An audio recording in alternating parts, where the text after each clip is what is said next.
lonke emakhaya igama lami nginguMakhosi uPhindlozi noma ngikuPhindlozi.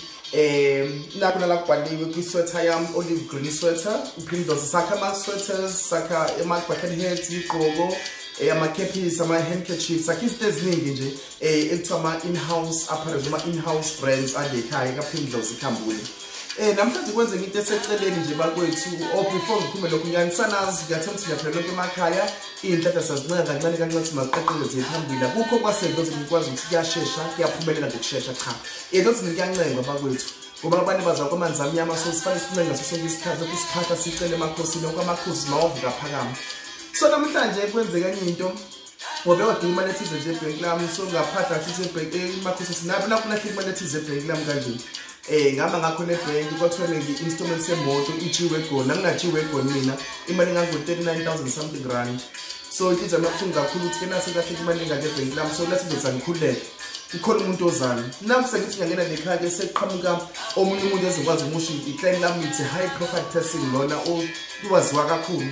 so ngangamsebenza phambilini so siyafikela kimi sethi-ke uthi uzongibheka nje usenginikeza nalibhodlela lekhavasi yami uyabona so sethi-ke ayi makhosi yawo uhamba uphuzayo sethi la ngiyabonga baba ngijabula kakhulu nginikele ukuthi sivulela phakathi so sengiyavula phakathi hawu uma ngithi inkosi yami kunemali engango-20,000 rand phakathi nansi nani ibhodlela kunemali engango-20,000 rand phakathi uthi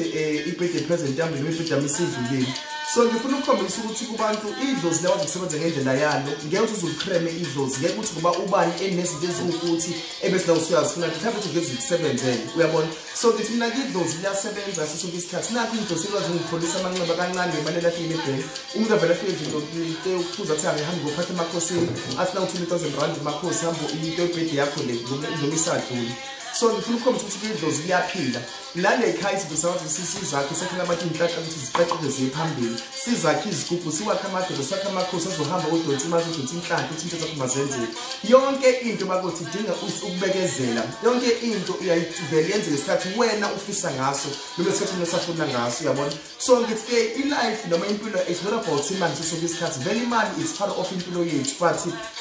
ufika komuntu kuyikusho okukhulu kabi ubovuma amakhulu asekhaya okukhaya lakho bevela uhlala ukuthi ufuna ukudla unika noma into enifunayo ngoba wazi ukuthi lizovula kangakanani empilweni yakho. Ngiyacela ke bakothi ukuthi ke labo basesigaba labo izinto ezirong bethi basebenzisa noPhindlozi beqamba amanga ningabalaleli inamba yami iyodwa ngitholakala kweni email address yale ekhaya iyodwa futhi sitholakala kuyona uma ufuna ukuzobonga le khaya kwazi ukuthi uzobonga uMakhosi uPhindlozi ke mina ke makwande phumele ke phambili Makhosi.